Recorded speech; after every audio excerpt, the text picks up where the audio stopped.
그날 저녁, 나는 평소보다 늦게 기숙사에 도착했다. 수학 선생님의 지나친 관심이 부담스러우면서도 마음 한편으론 반가웠다. 내가 기숙사 방에 도착했을 때 방 안엔 아무도 없었다. 평소엔 자기 전까지 절대 음악을 끄지 않는 녀석들이었다.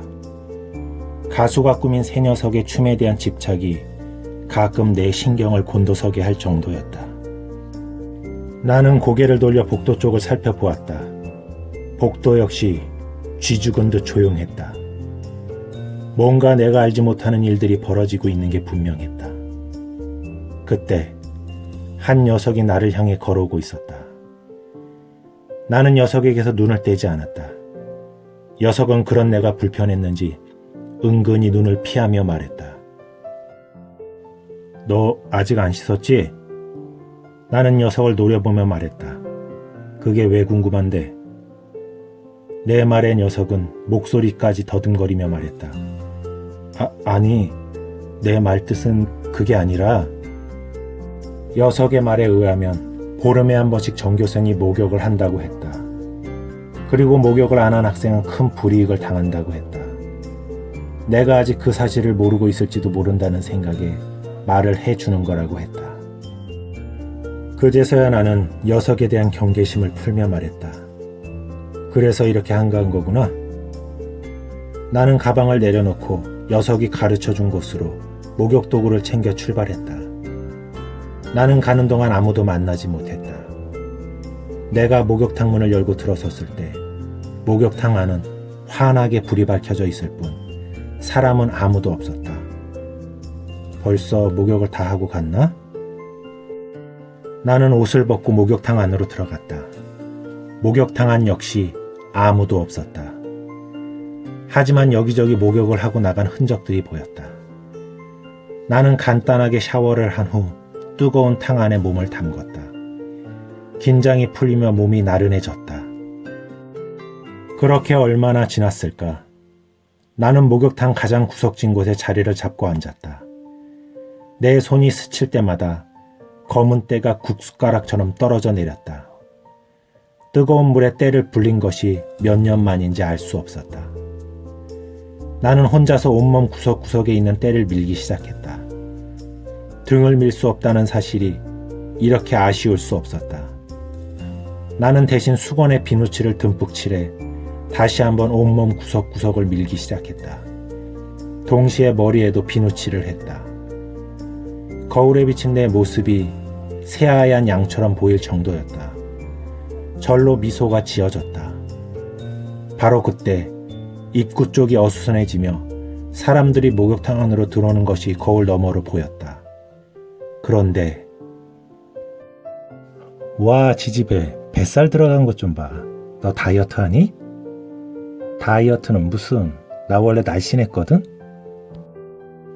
지금 내가 여탕에 들어와 있다는 사실을 깨닫는 순간 머릿속이 하얘지고 말았다. 뭐야, 여기가 남탕이 아니라 여탕이었던 거야? 미친놈, 미친놈. 지금 도대체 무슨 짓을 저지른 거야? 내가 안절부절 못하며 어찌할 바를 몰라 하고 있을 때 또다시 문이 열리며 여학생 한 명이 들어왔다. 그런데 이번에 들어온 여학생은 다름 아닌 그 재수없는 계집애였다. 순간 심장이 오그라드는 것 같았다. 그때 재수없는 계집애가 나를 보며 말했다. 쟤는 누군데 저렇게 혼자서 거품을 뒤집어 쓰고 있는 거야? 재수없는 계집의 말에 샤워를 하고 있던 여학생들이 일제히 나를 쳐다보았다. 거품 목욕 하나 본데? 거품 목욕? 거품 목욕이 피부에 그렇게 좋다던데? 정말? 정말? 정말? 갑자기 샤워하던 여자애들이 내 쪽으로 몰려오기 시작했다. 나는 너무 놀라 심장이 멎을 뻔했다. 여자애들이 가까워질수록 머릿속이 새하얘지며 손발이 오그라드는 기분이 들었다. 나는 미친놈 마냥 출입문을 향해 달리기 시작했다. 고개를 숙인 채 여자애들 사이를 뚫고 내달리던 나는 잠시 고개를 든다는 것이 그만 그 재수없는 계집애와 눈이 마주치고 말았다. 나는 급히 시선을 피했고 재수없는 계집애는 몸을 가렸다. 내가 달아나자 목욕탕 안이 어수선해지기 시작했다. 뭐야 쟤? 혹시 남자 아니야? 갑자기 여기저기서 비명소리가 터져나왔다. 그때 소영이가 나서며 말했다. 남자 아니야. 소영이 말에 여자애들이 소영이를 보며 물었다. 왜? 소영이 너는 제가 누군지 봤어? 봤어. 하지만 말해줄 수 없어. 그건 저 애의 프라이버시 문제니까. 왜? 몸에 흉터라도 있는 거야? 그런 거구나. 화상이나 수술 자국 같은 거. 맞지? 소영이는 대답 대신 내가 사라진 곳만 물끄러미 바라보고 있었다. 한편 목욕탕을 빠져나온 나는 옷가지들을 품에 안고 운동장을 가로질러 구석진 화단에 몸을 숨겼다. 아직도 심장이 미친 듯이 뛰고 있었다. 아무리 정신을 차려보려 해도 아까 보았던 모습들이 머리에서 지워지지 않고 있었다. 나를 알아본 건 아니겠지? 젠장. 나는 들고 있던 옷으로 몸에 묻어있는 비누 거품을 닦아내기 시작했다. 그리고 반쯤 젖은 옷을 입고 기숙사를 향해 뛰기 시작했다. 목욕탕이 거기 있다고? 이 새끼 오늘 내 손에 죽었어. 그때 나는 화가 머리끝까지 나 있었다. 나는 녀석을 구석진 벽까지 몰아붙였다. 녀석은 기어가는 목소리로 변명을 늘어놓았지만 내 귀엔 한마디도 들어오지 않았다. 너한테 손댈 생각 없으니까 누가 시켰는지 말만 해. 누가 시켰는지 말하라고! 내 고함 소리에 녀석은 울상이 된 얼굴로 말했다. 내가 말해준 걸 알면 난 더 이상 이 학교를 다닐 수 없어. 그러니까 제발. 더 이상 다닐 수 없다는 말에 내 마음이 흔들렸다. 이 학교에 온 녀석치고 사연 하나 없는 녀석은 아무도 없었다. 이 학교는 그들에게 있어 인생의 막장과도 같은 곳이었다. 이곳에서마저 쫓겨난다면 더 이상 그들은 갈 곳이 없었다. 젠장. 나는 엄한 벽에 대고 화풀이를 하듯 주먹을 날렸다. 젠장. 너무 아팠다. 영화나 드라마를 보면 무척 멋지던데. 역시 드라마나 영화는 믿을 게 못됐다. 나는 미간을 잔뜩 찌푸린 채 녀석에게 말했다. 가서 똑똑히 전해. 한 번만 더 건드려 보라고 해. 그러면 내가 얼마나 미친놈인지 똑똑히 보게 될 거라고. 알아들었으면 꺼져. 내 마음 바뀌기 전에. 내가 말했지만 열나 멋있다는 생각이 들었다. 그래, 사나이 폼생 폼사다라는 생각을 하며 나는 기숙사 방향으로 발길을 돌렸다. 하지만 걸어가는 내내 내 머릿속은 온통 목욕탕의 모습들로 가득 차 있었다. 특히 그 재수없는 계집애.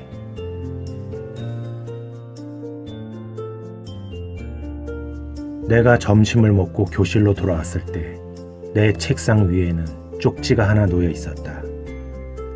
쪽지 내용은 나에 대한 분명한 경고였다. 나는 종이 쪽지를 한 손으로 구겨 잡았다. 그리고 주위를 둘러보았다. 한 무리의 녀석들이 나를 노려보고 있는 것이 보였다.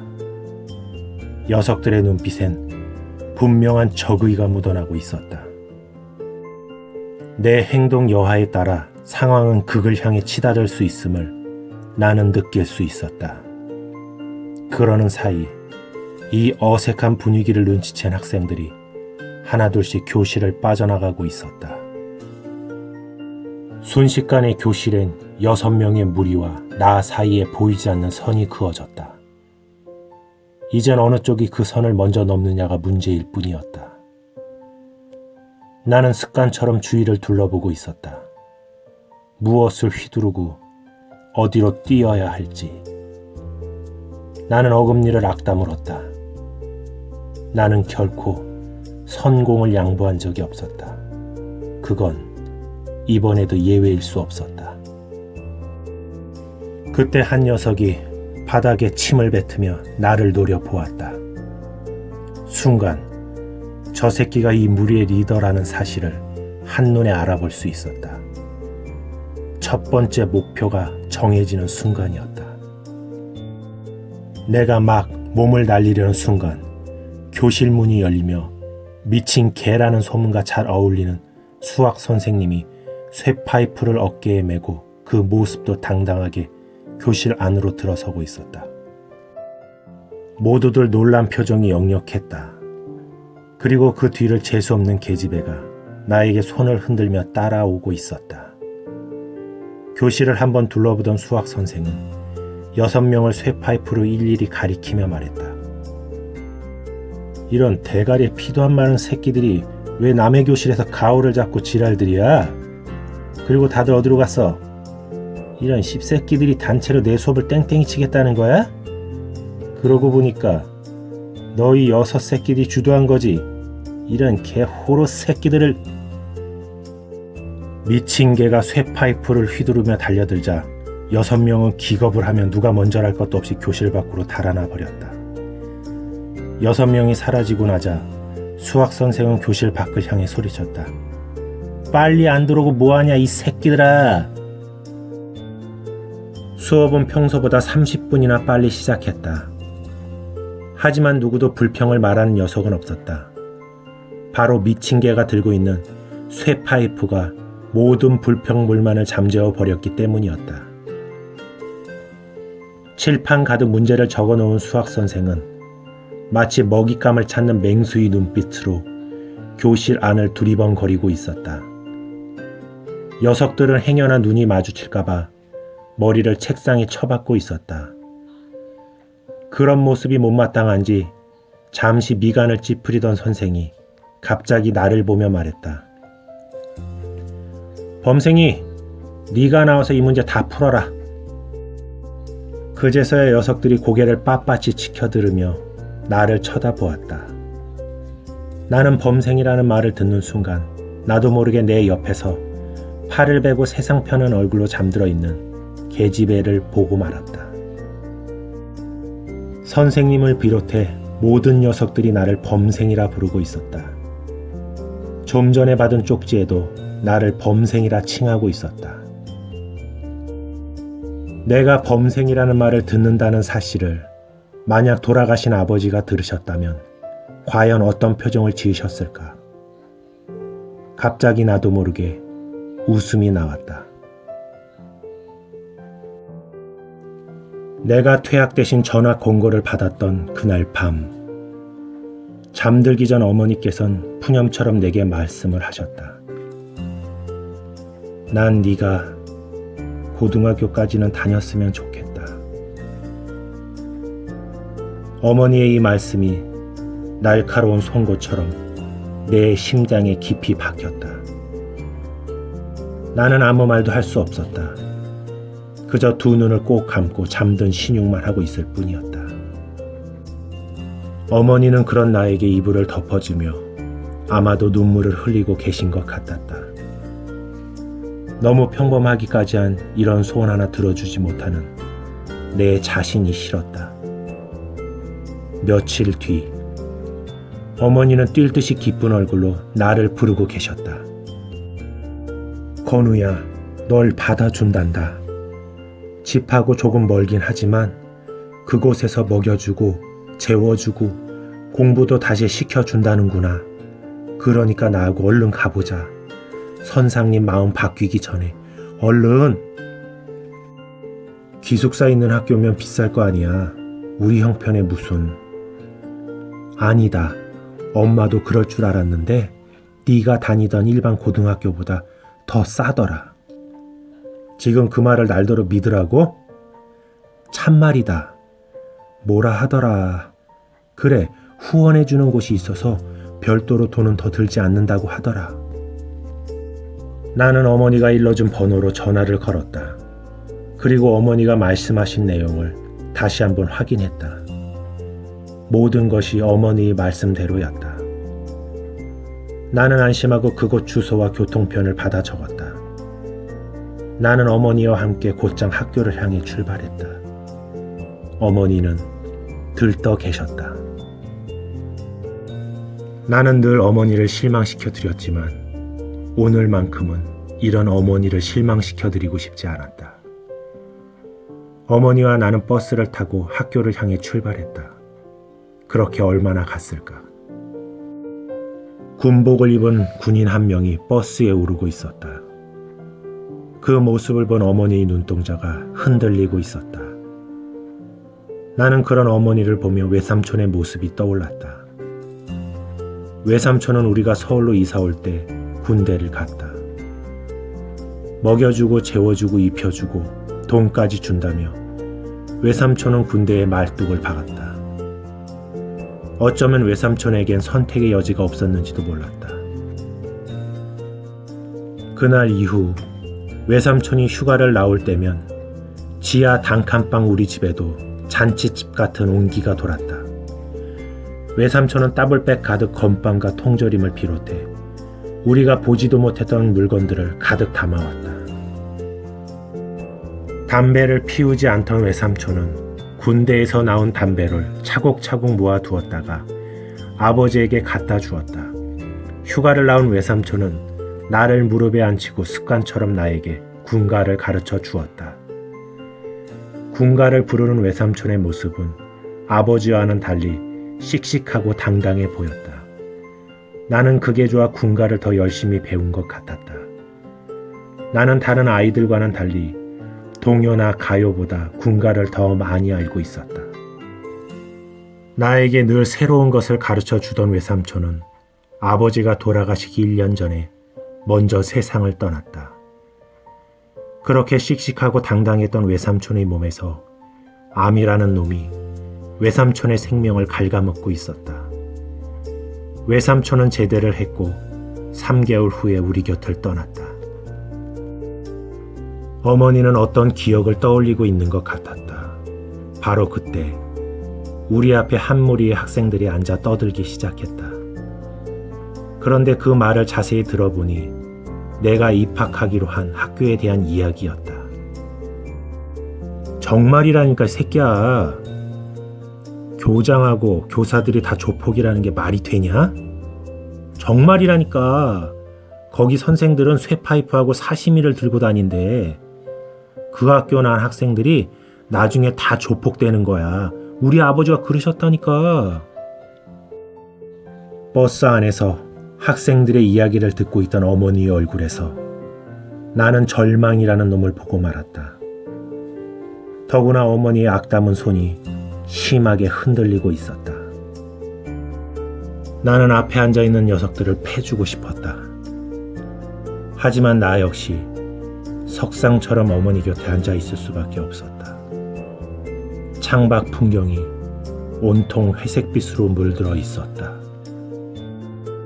교문 앞에 선 어머니의 눈동자가 심하게 흔들리고 있었다. 나는 그런 어머니의 모습을 보고 싶지 않았다.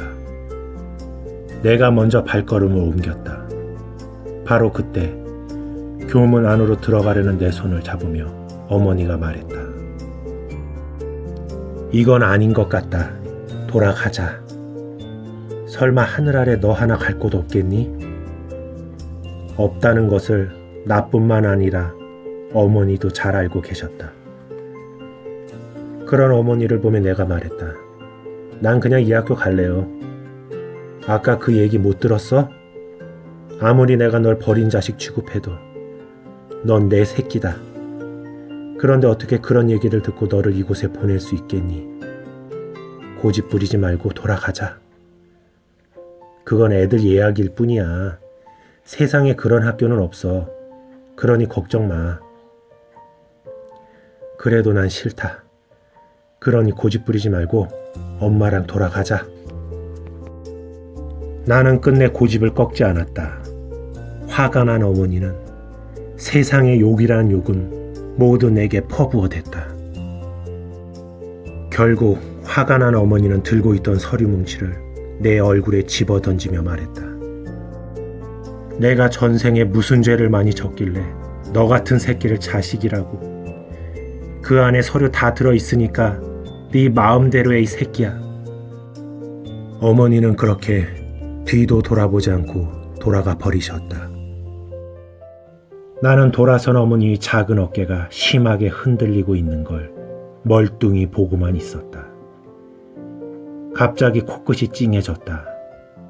나는 억지로 눈물을 삼킨 후 서류 뭉치를 주워 들며 뒤도 돌아보지 않고 교문 안으로 달려가 버렸다.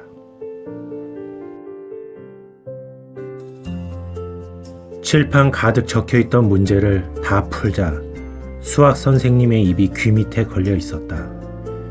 도대체 어디서 이런 개뼈다구 같은 놈이 튀어나온 거야? 분명 욕이었는데 이상하게도 들으면 기분이 좋았다. 내가 자리로 돌아왔을 때 재수없는 계집애는 팔을 베고 누운 채 나를 빤히 쳐다보고 있었다. 나는 그 시선이 신경 쓰여 신경질적인 목소리로 말했다. 자꾸 쳐다보지 마. 내 말은 신경도 쓰지 않은 채 재수없는 계집애가 말했다. 자세히 보니까 너 꽤 잘생겼다? 그 말에 나는 누나를 부라리며 계집애를 노려보았다. 그런데도 그 계집애는 눈 하나 깜짝하지 않고 내 눈을 마주보며 말했다. 너 눈에 쌍꺼풀 있다? 와, 속눈썹도 되게 긴데? 알고 있었어? 난 속눈썹 긴 사람이 제일 부럽더라. 이젠 코맹맹이 소리까지 내고 있었다. 뭔가 제대로 걸려든 기분이 들었다. 나는 고개를 돌려 앞을 주시했다.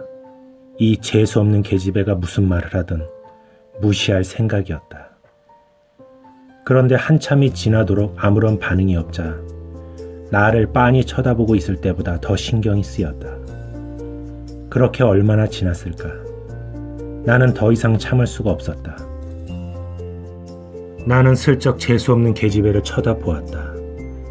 그 계집애는 자신의 팔을 벤 채 이미 잠이 들어 있었다. 그러면 그렇지 않은 생각이 들었다. 그런데 난 그때 처음으로 그 재수없는 계집애의 얼굴을 자세히 볼 수 있었다. 그런데 예뻤다. 그린 듯한 눈썹과 깎아놓은 듯 오똑한 콧날, 그리고 입술. 내가 그렇게 얼굴을 자세히 쳐다보고 있을 때 갑자기 그 계집애가 눈을 떴다. 그 계집애의 눈과 내 눈이 마주치는 순간 나는 전기에라도 감전된 사람처럼 화들짝 놀라고 말았다. 그런 나를 빤히 쳐다보던 계집애가 뭔가 떠오른 듯한 표정을 지으며 말했다. 그 눈빛 어디선가 본 것 같은데? 어디서 봤더라? 순간 나는 무슨 죄라도 지은 양 시선을 피하며 고개를 떨구고 말았다. 그런 나를 보던 재수없는 계집애가 천천히 몸을 일으키며 말했다. 그래, 목욕탕. 목욕탕이라는 말에 나도 모르게 몸을 벌떡 일으키고 말았다. 그 순간 모든 시선이 나를 향했다. 그런 나를 본 선생님이 물었다. 뭔 지랄이야? 뭐 물어볼 거라도 있냐? 나는 얼떨결에 대답했다. 문제집을 다 풀었는데요. 내 말을 들은 선생님의 입이 또다시 귀 밑까지 찢어지고 말았다. 아, 이런 기특한 새끼. 수업 끝나면 교무실로 내려와라. 너한테 줄 문제집이 지금 교무실에서 썩어 들어가고 있으니까. 알겠니? 선생님은 말을 하다 말고 다른 학생들을 돌아보며 말했다. 너 그 새끼들도 필요하면 찾아오도록. 알겠냐? 반응이 없자 또다시 욕지거리가 튀어나왔다. 이런 개 호로 새끼들을 제자라고 가르치고 있으니. 쪽지 사건 이후 녀석들의 의도는 분명해졌다. 나를 밟아버리겠다는 것이었다. 그날 이후 나의 행동은 더욱 신중해졌다. 내가 틈을 보이는 순간 녀석들은 그 틈을 비집고 들어올 것이기 때문이었다. 나는 화장실을 가거나 혼자서 이동을 할 때도 경계의 끈을 늦추지 않았다. 그렇게 며칠이 지났지만 그날 이후 그렇다 할 사건은 아직 일어나지 않고 있었다. 며칠을 고민해 본 결과 이렇게 무작정 기다리는 것보다는 내가 먼저 회장이라는 녀석을 치는 것이 더 유리하다는 생각이 들었다. 하지만 쉽게 결정할 수 없었다. 만약 그 일로 인해 이곳에서마저 쫓겨나게 된다면 더 이상 내가 갈 곳은 없었다. 더구나 그렇게 된다면 또다시 어머니의 눈가에 눈물이 맺히게 될 것이다. 그것만은 결코 보고 싶지 않았다. 나는 또다시 문제집을 펼쳤다. 이렇게 머리가 복잡할 때면 이것만한 게 없었기 때문이었다. 토요일과 일요일은 외출을 제외하곤 그래도 자유로웠다. 나는 탁 트인 운동장 벤치에 앉아 선생님한테 받은 문제집을 풀고 있었다. 그때 무언가 눈앞에 우수수 쏟아져 내렸다. 빵이었다. 내가 고개를 들었을 때 재수없는 계집애가 나를 보며 배시시 웃고 있었다. 나는 재수없는 계집애를 보며 퉁명스럽게 말했다. 이게 다 뭐야? 내 말을 들은 재수없는 계집애는 내게 바나나 우유 하나를 건네며 말했다. 나 오늘 그날이거든. 이상하게 단계 땡겨서 빵 좀 샀어. 그런 날에 혼자서 빵 먹는 것도 왠지 청승맞더라고. 그래서 같이 먹으려고 좀 넉넉하게 사왔어. 나는 그 마음을 이해할 수 있을 것 같았다. 생일날 혼자 있다는 건 가슴 시리도록 서글픈 일이었다. 어머니는 생일이면 꼭 미역국을 끓여주셨다. 하지만 나는 미역국이 아닌 케이크에 촛불을 켜고 노래를 부르며 선물을 받고 싶었다. 하지만 내 기억 속에 그런 일은 일어나지 않았다. 나는 언제나 눈을 떴을 때 다 식은 미역국 한 그릇이 전부였다. 나는 바나나 우유를 건네받으며 말했다. 축하해. 내 말을 들은 계집애가 부끄러운 듯 웃으며 말했다. 뭐 축하까지 받을 일은 아닌 것 같은데 아무튼 고마워. 나는 빵을 먹으면서도 뭐라도 선물을 주고 싶었다. 생일날 선물을 받는다는 건 무척이나 행복한 일일 테니까. 나는 잠시 주저하다 목에 걸려있던 목걸이를 풀었다. 호박으로 만든 목걸이였다. 나는 잠시 주저하다 그걸 그 계집애한테 내밀며 말했다. 이거 너 가질래? 내 손바닥에 놓인 목걸이를 유심히 바라보던 계집애가 갑자기 두 눈을 빛내며 말했다. 어머, 이거 호박 목걸이잖아. 정말 이거 나 주는 거야? 와, 신난다. 나중에 도로 달라고 하기 없기다. 알았어. 이렇게까지 좋아해 주니 내 마음도 흐뭇했다. 이런 나를 보며 계집애가 물었다. 그런데 왜 갑자기 나한테 선물을 주는 거야? 생일이니까. 생일날 선물을 받으면 기쁠 것 같아서. 누가 생일이야? 누구, 나? 네가 생일이라고 빵 같이 먹자고 했잖아. 내가? 언제? 잠시 무슨 생각을 하던 계집애가 갑자기 배꼽을 부여잡고 웃어 제끼기 시작했다. 그렇게 한참을 웃던 계집애가 조용히 내 귀에 대고 뭔가를 속삭이기 시작했다. 그 말을 듣고 있던 내 얼굴이 후끈 달아올랐다. 그런 나를 보며 계집애는 뭐가 그리도 재미있는지 얼굴에서 웃음이 가시지 않고 있었다. 순간 목걸이를 도로 뺏어버리고 싶었지만 좋아라 웃고 있는 얼굴을 보니 차마 그럴 수가 없었다. 못된 계집애. 그래, 빵값이라고 생각하지 뭐. 계집애는 연신 나에게 장난을 치면서도 나에게 이런저런 얘기를 해주고 있었다. 그러다 나를 뚫어져라 쳐다보며 말했다. 너 정말 목욕한 거 아니야? 피부가 뽀얀 게 꼭 때 빼고 광낸 사람 같은데? 나는 화들짝 놀라며 의자에서 몸을 일으켰다. 그리고 난 계집애와 한 발짝 떨어지며 말했다. 난 목욕 엄청 싫어하거든? 그리고 내가 원래 피부가 좋아. 계집애는 뭐가 그리도 재미있는지 내 코앞까지 얼굴을 들이밀며 말했다. 내가 봐도 그런 것 같다. 자, 얼른 앉아서 빵이나 먹자. 계집애는 내 팔을 끌어당겨 나를 의자에 앉혔다. 그리고 빵을 먹고 있는 나를 보며 좀 전과는 다른 목소리로 말했다. 당분간은 그렇게까지 조심할 필요는 없을 것 같아.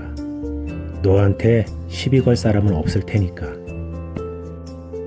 얘기를 들은 내가 운동장 건너편에서 나를 보고 있는 무리를 쳐다보자 내 시선을 의식한 계집애도 그 녀석들을 보며 말했다. 쟤네들은 신경 쓸 필요 없어. 너한테 도전할 배짱도 없는 녀석들이니까. 이곳에서 너와 싸운다는 건 방에서의 주먹다짐하곤 그 차원이 다른 거야. 보는 눈이 이렇게 많은 곳에서 패하는 순간 그 녀석은 방장자리에서 아웃이라고. 그러면 더 이상 이 학교를 다닐 수 없게 되는 거지. 갑자기 이 계집애의 정체가 궁금해졌다. 나는 의심이 가득한 표정으로 계집애를 보며 말했다. 너 정체가 뭐야? 내 말에 계집애의 얼굴에서도 웃음기가 사라졌다. 그리고 내 눈을 똑바로 보며 말했다. 소영, 김소영. 소영이라는 말을 듣는 순간 내 시선이 재수없는 계집애의 왼쪽 가슴에 붙어있는 명찰로 향했다. 그 명찰에는 정자로 김소영이라는 이름이 쓰여 있었다. 그런 나를 보며 소영이가 말했다. 너 설마 아직도 내 이름을 몰랐던 거야? 나는 두 눈을 껌뻑이며 최대한 자연스럽게 말했다. 아니야. 그럴 리가. 알고 있었어. 정말이야. 믿어줘. 소영이는 기가 찬다는 표정으로 나를 보고 있었다. 헐, 대박. 설마 했는데 정말 모르고 있었네. 그럼 난 지금까지 도대체 뭐 한 거니? 나는 정말 알고 있었다고 우겨야 했지만 그러지 못했다. 그런 나를 노려보던 소영이는 코앞까지 얼굴을 들이밀며 따지듯 물었다. 그럼 평소에 나를 뭐라고 불렀는데? 나는 시선을 피한 채 땀을 삐질삐질 흘리며 말했다. 재수없는 계집애. 나는 얼떨결에 대답하다가 아차 싶은 생각에 입을 다물었다. 하지만 이미 쏟아진 물이었다. 소영이는 너무 기가 막혔는지 대박만 반복하고 있었다. 대박. 내가 뭘 어쩌길래? 나를 그렇게 생각하는 거지? 난 그냥 도와주고 싶은 마음이었는데. 난 그냥 그런 마음이었는데. 말하고 있는 소영이의 눈동자가 흔들리고 있었다. 금방이라도 눈물이 하얀 볼을 타고 주르륵 흘러내릴 것만 같았다. 만약 소영이가 나 때문에 눈물을 흘린다면 나는 혀라도 깨물어야 한다고 생각하고 있었다. 소영이는 그렇게 믿을 수 없다는 표정으로 나를 한참이나 바라보다가 어디론가 사라져버렸다. 아무리 생각해도 내가 소영이를 그렇게 부를 이유가 없었다. 소영이는 내게 처음으로 말을 걸어주었고 나를 위험으로부터 구해줬다. 그리고 언제나 내 편이 되어준 유일한 친구였다. 나는 내 자신이 좋은 놈이라고 생각한 적이 없었다. 그렇다고 나쁜 놈이라고 생각한 적도 없었다. 그런데 선의로 대한 사람한테 악의로 대하는 내 모습을 보며 어쩌면 나는 나쁜 놈일지도 모른다는 생각이 들었다. 나라는 놈이란. 절로 한숨이 나왔다. 소영이를 만나면 무조건 사과를 해야겠다고 생각했다. 소영이는 착한 아이니까 내 사과를 받아줄 거라고 나는 그렇게 막연히 믿고 있었다.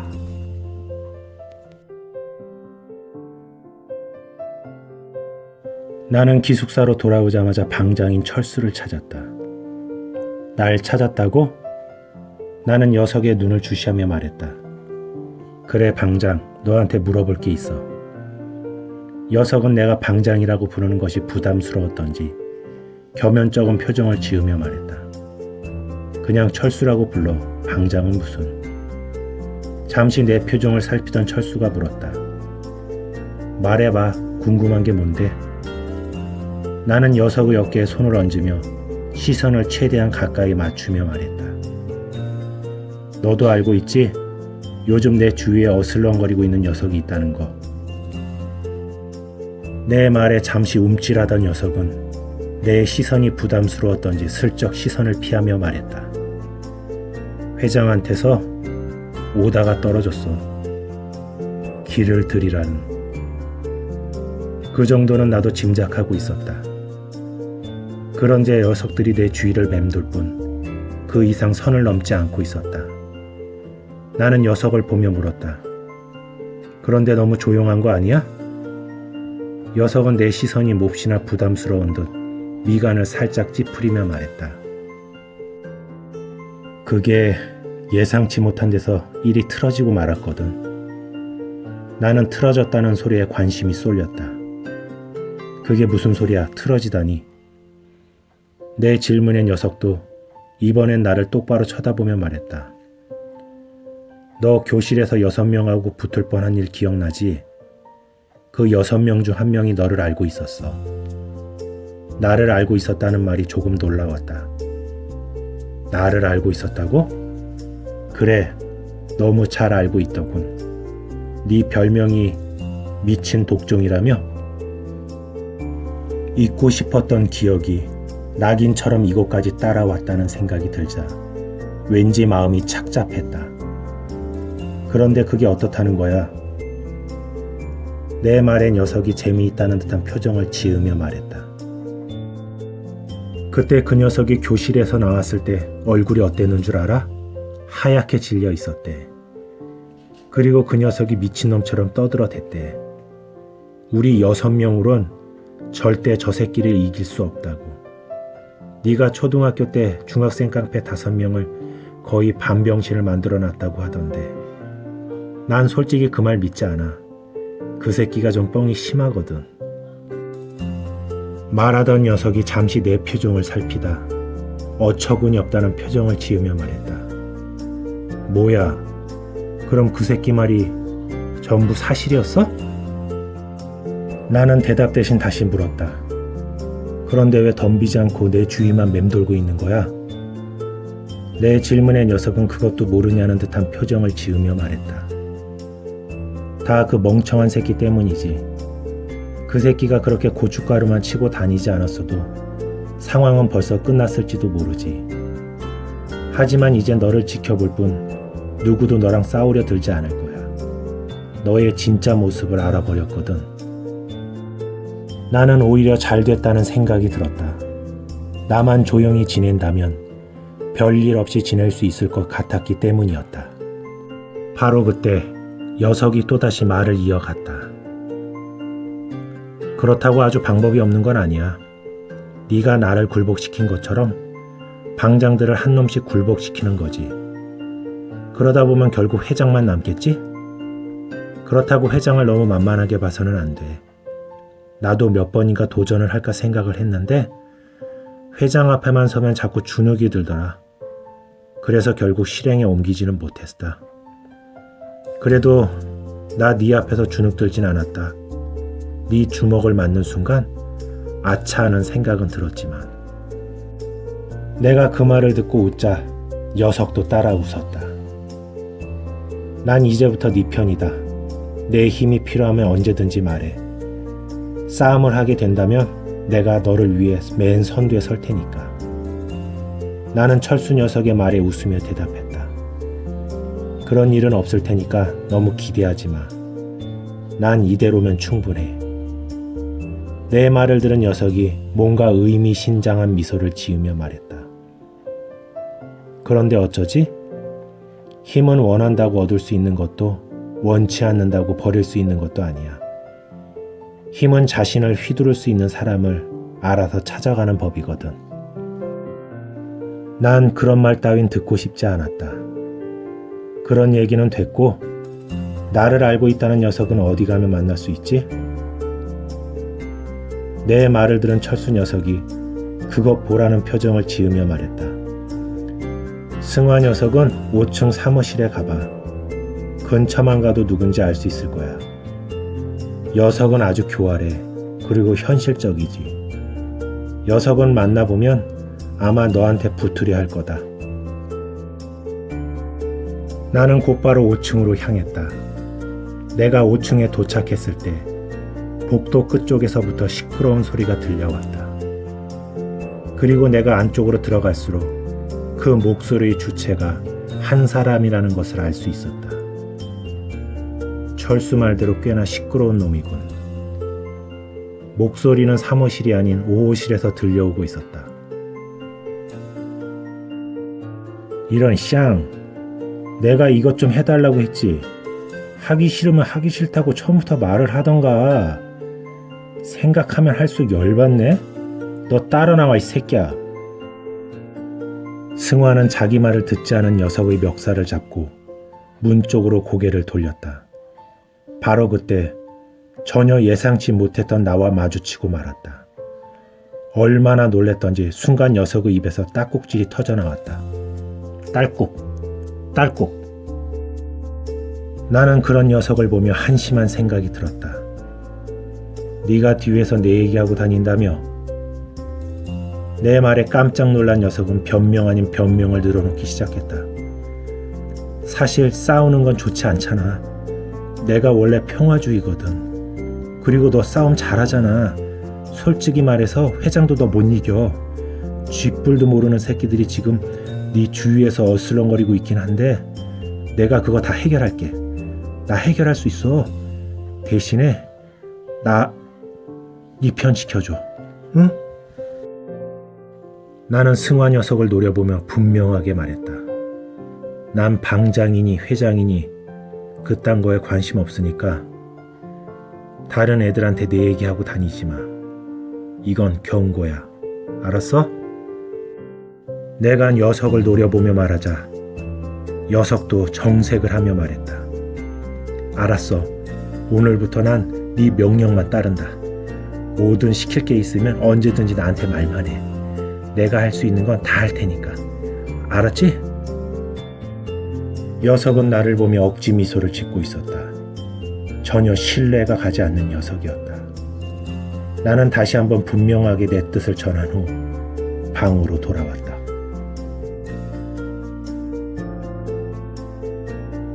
월요일 아침, 나는 눈을 뜨자마자 교실을 향해 뛰기 시작했다. 소영이를 보면 미안하다고 사과를 할 생각이었다. 원래는 주말에 사과를 하고 싶었는데 웬일인지 그날은 소영이를 볼 수가 없었다. 어쩌면 어제 일로 상심이 너무 커 이불을 뒤집어 쓰고 울고 있는 건 아닌지 걱정이 됐다. 내가 교실에 들어섰을 때 소영이는 평소와 달리 잠을 자지 않고 있었다. 무슨 생각을 하고 있는지 그저 멍하니 창밖만 바라보고 있었다. 내가 자리에 앉았을 때까지도 소영이는 나에게 시선을 주지 않았다. 나는 소영이의 눈치만 보고 있었다. 하지만 오해를 풀려면 내가 먼저 손을 내밀어야 한다는 생각이 들었다. 나는 마음을 굳게 먹고 소영이를 막 부르려 할 때였다. 나보다 먼저 소영이를 부르는 목소리가 있었다. 소영아. 소영이와 나는 동시에 고개를 돌렸다. 그곳엔 갈색 피부에 주근깨 투성이인 계집애 하나가 소영이를 보며 반갑게 손을 흔들고 있었다. 그런 계집애를 알아본 소영이도 반색하며 말했다. 영희야. 소영이 곁으로 다가온 영희라는 계집애는 나 따위는 신경도 쓰지 않은 채 내 책상 위에 엉덩이를 털썩 걸터 앉으며 말했다. 소영이 너 얼굴 보기 정말 힘들다. 영희 말에 소영이가 새침한 표정을 지으며 말했다.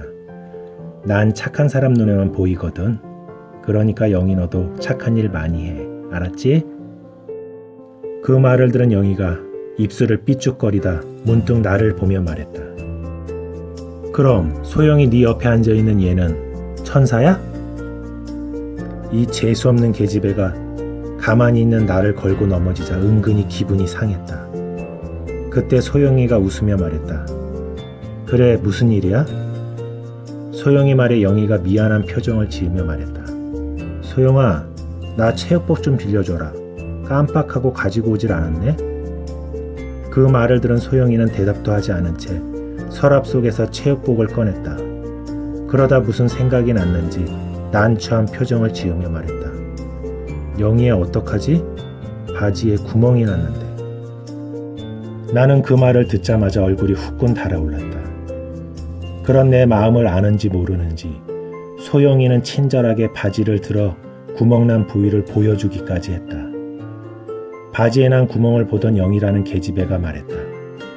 어쩌다 이런 요상한 곳에 구멍이 난 거야? 남자애한테 빌려줬거든. 소영이의 말을 들은 영희가 깜짝 놀라며 말했다. 미쳤어. 왜 남자애한테 바지를 빌려주고 그래? 말하던 영희가 바지를 유심히 바라보다 이상한 표정을 지으며 말했다. 그런데 구멍이 요상한데? 혹시 그 새끼 변태 아니야? 아무래도 네 바지에다 이상한 짓 한 것 같은데? 그 말을 들은 내 얼굴은 불다 못해 흑빛으로 변하고 말았다.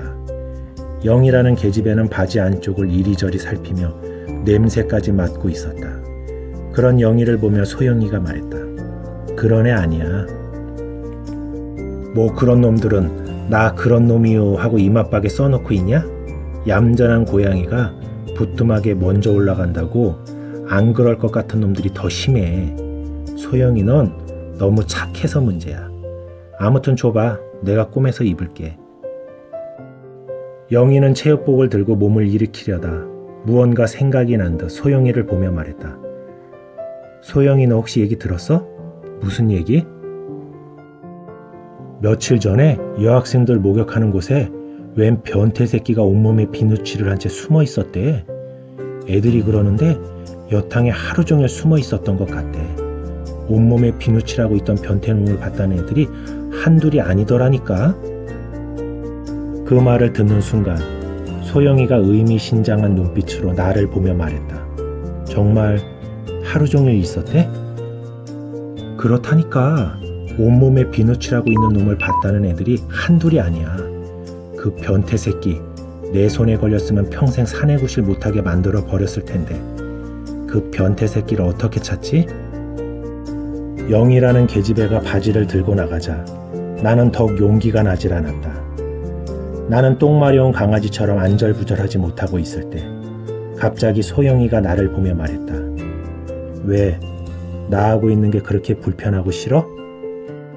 소영이 말에 나는 고개를 가로로 저으며 식은땀까지 삐질삐질 흘리며 말했다. 오해야. 그렇지 않아. 믿어줘. 내 말을 들은 소영이는 내 코앞까지 얼굴을 들이밀며 말했다. 그럼 날 좋아한다는 얘기야? 난 고개를 끄덕이고 있었다. 그때 나는 소영이가 무슨 말을 하고 있는지, 내가 지금 무슨 대답을 하고 있는지 정확히 알지 못하고 있었다. 그때 나는 소영이의 화를 풀어주고 싶은 생각뿐이었다. 그제서야 화가 풀린 소영이가 나를 보며 미소 짓고 있었다. 그때 나는 소영이가 환하게 웃고 있는 모습이 참 예쁘다고 생각했다. 내 마음속에 따뜻한 햇살이 비춰오는 기분이 들었다. 그러다 아까 내가 했던 말들이 떠올랐다. 나도 모르게 얼굴이 후끈 달아올랐다. 하지만 좋아라 웃고 있는 소영이의 얼굴을 보자 괜찮다는 생각이 들었다. 나는 그렇게 아무 탈 없이 한 달이라는 시간을 보낼 수 있었다. 그런 나를 보기 위해 어머니께선 한 달 만에 이곳을 다시 찾으셨다.